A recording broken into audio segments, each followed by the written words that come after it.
What?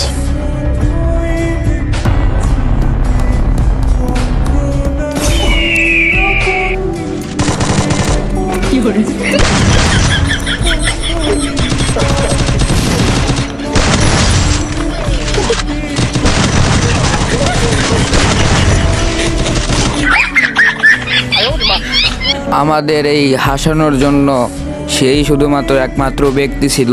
সে কিসের জন্য চলে গেল আজকে আমি সবার সামনে সব কথাই বলে দিব। কারণ কি 2021-22 সালের দিকে অত হ্যাকার পড়ে নাই, 2025 সালের দিকে আইসা হ্যাকারের অভাব নাই। এটার জন্য গেমিং উইথ তালহা ভাই পাবজিতে গেছে।